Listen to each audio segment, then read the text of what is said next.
também é palmeirense.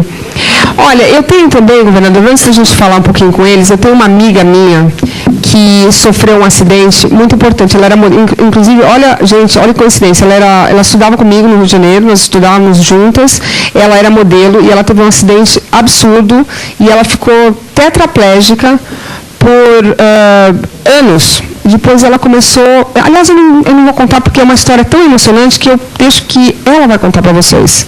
Vamos lá.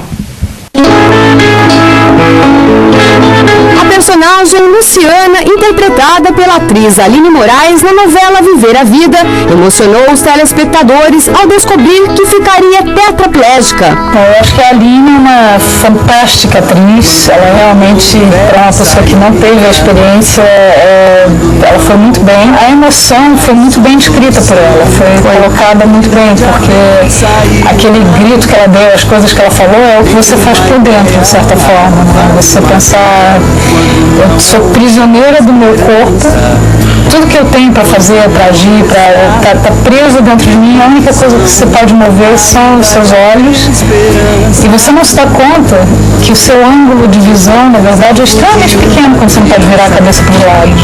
Saindo da ficção para a realidade, a carioca Chrissy Henry viveu o mesmo drama quando tinha 17 anos, ao saber que não teria mais movimentos do pescoço para baixo. Esse período em particular, inicial, a única coisa que eu, pelo menos, pensava era em morrer.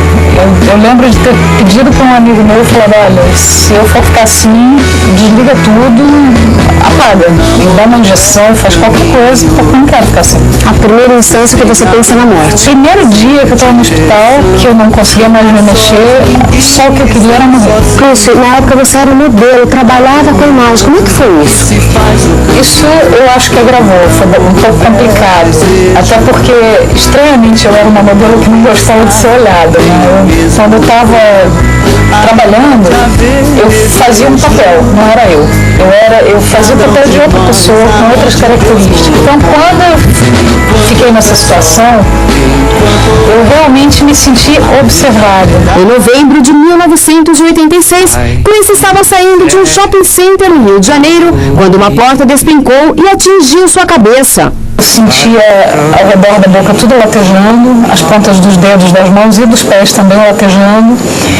Via tudo meio cinzento, sentia muita dor na cabeça e eu lembro de sentir muita dor assim de um dos lados do pescoço. Sim. E a sensação que eu tinha é que eu tive uma torção séria, um torcicolo. Eu sabia que eu estava machucada, mas não imaginava que ponto. Na hora, Chrissy não se deu conta da gravidade da situação e preferiu não ir ao hospital. Foi jantar com os amigos, mas no restaurante entrou em desespero. Eu cheguei a um ponto que eu não tinha controle dos meus braços e, obviamente, essa altura eu não queria comer mais nada, porque eu estava sentindo uma dor terrível. Eu já comecei a sentir um desespero, eu já vi que tinha alguma coisa seriamente errada. Quando eu tentei comer alguma coisa, eu me dei conta que eu não sabia onde era a minha boca. Isso chama perda de propriocepção. Mas eu então as minhas pernas começaram a não ter mais apoio e foi parando a ponto que eu não tinha mais nenhum controle do meu corpo. O diagnóstico veio em seguida: inversão da curva cervical, quebra na terceira e quinta vértebras e deslocamento da quarta. Chrissy estava tetraplégica. Eu cheguei no hospital e me puseram para fazer 2 horas de fisioterapia. Uma de manhã e uma no final da tarde. Eu perguntei para o médico o que ia fazer com as outras 22. Ficava bolando métodos de morder minha língua para cometer suicídio, porque não tem mais nem isso que você pode fazer, né? Então eu ficava perturbando todo mundo que eu queria mais e mais e mais e mais. Nessa altura eu já estava com 6 horas de fisioterapia e continuava reclamando. Mas ao invés de ficar paralisada diante do problema, resolveu enfrentá-lo. Foi submetida a 16 horas diárias de tratamento e sempre com a certeza de que voltaria a andar. Foram 2 anos e meio de uma batalha árdua, até que, contrariando todas as expectativas, ela dá o primeiro passo rumo à nova vida. Eu tive uma situação meio que de vingança com um médico que disse que eu nunca ia nem sentar novamente. Quando eu saí do hospital, eu ainda usava uma maquininha, um aparelhinho que chamava tensor, que parecia um bipzinho de antigamente, que ficava preso preso na calça assim, e tinha vários fios que eram presos na minha perna, nos locais exatos para causar contração, que emitiam choques, né? Então, aquilo tinha uma palmilha no meu sapato, que quando eu encostava o pé no chão, ele fazia choques em 4 tempos, que era contrair a perna no lugar certo, relaxava em osso para eu poder fazer o movimento de caminhar, certo? E foi hiper útil isso para mim. Eu não sei porque isso não é mais usado, é pouco usado na época, já era experimental e não vingou muito. Mas eu fui ainda com esse tensor para uma patinação. As pessoas não queriam me dar os patins, porque viram que era óbvio que eu era deficiente, que eu tinha um problema. Eu insisti, consegui, e tiramos um Polaroid comigo patinando, com muita dificuldade, claro, depois eu caí e me tiraram dali, né? Mas consegui ficar um minuto suficiente para tirar uma foto, mandei para o médico e dizer para ele: você tinha razão, eu não fico sentado.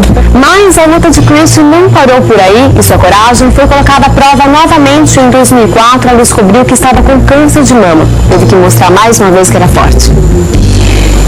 Eu me sinto até um pouco envergonhado com isso, porque foi um caso muito pequeno, foi um pequeno tumorzinho, não me comparo com as pessoas que passam por um sofrimento horroroso, mas isso me fez também participar da vida de pessoas que estavam vivendo situações muito piores do que a minha. E você também venceu o câncer.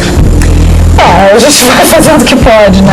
Agora, é importante lembrar o seguinte: às vezes as pessoas olham para mim como se eu fosse algum tipo de heroína, como se eu fosse incrível, e até o super-homem tinha sua criptonita. Todo mundo tem suas forças e todo mundo tem suas deficiências. Eu não sou diferente de ninguém. Hoje, Christy, aos 41 anos, é mãe de 5 filhos e jogadora de polo. Seu grande objetivo é levar esperança a milhares de pessoas.